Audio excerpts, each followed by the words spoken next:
What's up? What's up? It's your boy, the Stinkler, and today we're reviewing Live, Laugh, Love by Earl Sweatshirt. And Earl Sweatshirt is an artist that has been recommended to me quite a few times by quite a few different people because I liked Tyler the Creator. And honestly, I don't know why I have never really delved into Earl Sweatshirt's earlier stuff. If I'm being completely honest, because I think I would like some of his earlier stuff based off of this album. Spoilers, but I always spoil, so who cares?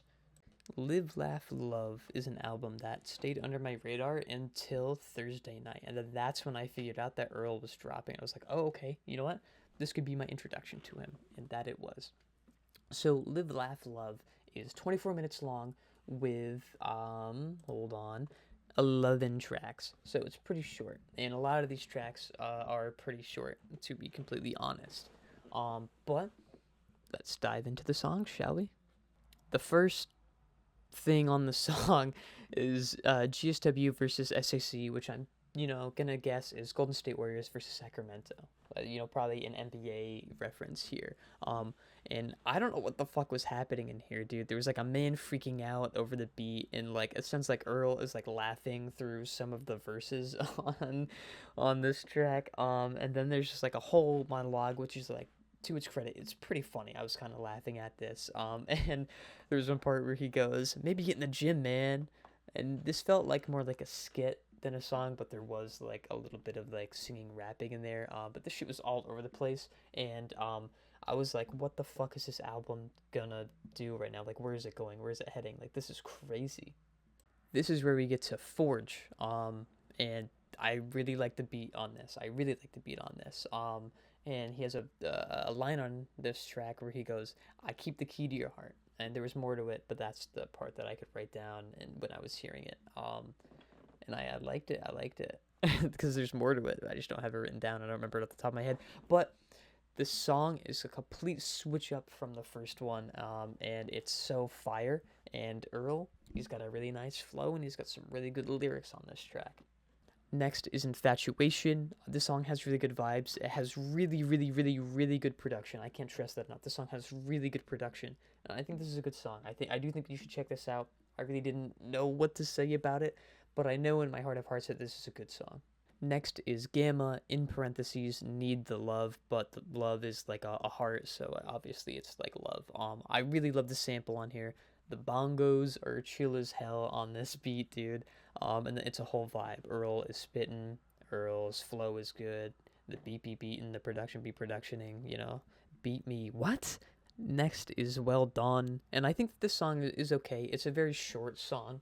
I don't think compared to the last ones, it's that great. It's still good. It's still a whole ass vibe, and it has a really chill beat. Again, this is one of the shorter songs on the whole album. Next is Live or Live. I'm gonna say Live because Live, Laugh, Love. Why would it be Live, Laugh, Love? That's stupid. So Live, it sounds like he has his face mushed against the mic, sort of like this, sort of like this. So it kind of sounds like this the entire song, and it's kind of hard to hear him sometimes. So this was my least favorite track on here because it had a good beat. But there's like a crazy change up on the beat, production really good on this song. But again, he's just got his face so close to the mic that it's just hard to even like hear him, and I don't know, I didn't really like it, if I'm being completely honest. Next is Static, and this beat's kind of hype, ironically compared to the name, you know what I mean? I was like wanting to get up, dude, hype. I was fucking, moving around and shit, dude. Like I was listening to Don't Tap the Glass or something, bro. There's this really cool part where he says like drought, and I'm forgetting the exact context, but he says drought, and then there's like raining sound effects, and I just thought that was cool. This is another short one on the album, but it's a good one. Next is Crisco, and at the beginning of the song, he goes, "Check, check, check, check, yes, sir." And I thought that was kind of funny. And he does a really cool bit, a really funny bit during this song where he censors himself on swears. On every time he swears, it's censored, except for when he says the N word. And I think that's kind of funny because it reminds me of that one Eric Andre skit, what I'm talking about, where they censor literally everything but the N word. And I'm glad that he didn't do that on this track because it would have been unlistenable if he had done that. But I think that Crisco is a good song, and there's lyrically a lot going on. And one line that I really liked was "Make a ditch like ding dong." I like that. I like that a lot. I love that energy. Next is Tourmaline, which has a very somber feeling to it, very sad feeling, and the sample really adds to this because it has like a guy crying on it, going like, you know what I mean? Don't take that out of the context, but yeah, it's like a guy crying, being sad, and just it really adds to that feeling of being sad. And I think Earl is really spitting on this one. He's got his face a little too close, I think, but you can hear him. I think that this is the best track on the album. I fucking love Tourmaline.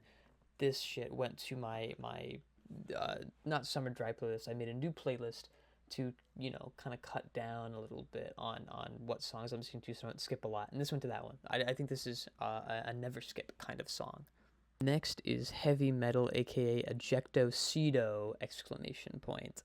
Um, this one has very interesting production, and I don't think really had anything to do with the heavy metal. At least I didn't really like hear a guitar, but I could just be stupid, and the sample could have definitely been something from heavy metal. But I'm not really too keen or too deep into that community or that um, genre of music. But it's something I've dabbled a little bit in. But Heavy Metal, aka Ejecto Cedo, is a good song, and it's a very interesting song on the album. And finally, we have Exhaust, and one of my favorite samples. I fucking love this sample. I would really love to know what it's from. I don't know. I could probably do research, but I'm not gonna do that right now. This is top 3 on the album for sure. Earl spitting, production, and beating. You know what I'm saying? Beat me, what? This was my first Earl Sweatshirt album ever that I listened to, and it was surely quite an interesting one. This was very weird, just very weird, but I liked it. You know what I mean? It wasn't weird in a bad sense. It was weird in a good sense. I think lyrically, Earl's being very interesting, and that stood out a lot in these songs. But what stood out more to me was the production, because these songs were just so interestingly crafted, in my opinion. Like the production was just, each song was just so different and sounded so different, and it just, I don't know, it was very interesting, and kept me wanting to listen. I was like, all right, what's the next one gonna sound like? And I wish that some of these shorter songs were longer, because I'm interested on like where he would have taken them. You know what I mean? um there's only one song where I think Earl really doesn't sound good on, and that's Live. You know what I mean? Or Live, whatever the fuck he wants to pronounce it. Definitely Live, though. Definitely Live. So I think that this album is 10 for 11. You know what I mean? And I think that this warrants it an 8 out of 10, because I think it's really good. It didn't blow me away like the Clips album did. You know what I mean? Or I wasn't as invested as I was into Alfredo 2 or Don't Tap the Glass, but I think that this is still a very interesting album that I was into.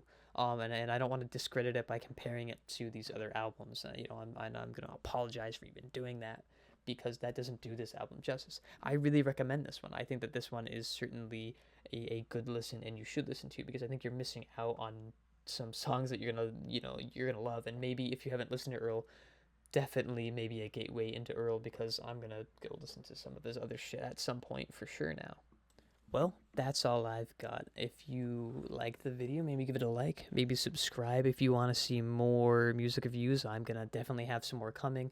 These are probably gonna slow down soon though, because I go back to college in like 2 days, so I'm not gonna have as much time to really dedicate to this as I was now. And and then these don't take me too long, but it takes me like maybe like 2.5 hours. So it's going to slow down, but I plan to keep on making reviews for those of you that do watch. What I'm saying. But maybe leave a comment. What do you think about this album? Did you like it? Do you not like it? Do you agree with me? Do you disagree with me? Are there things that I missed that you noticed? Let me know in the comments or something. And bye bye, and remember to stay stinky as always.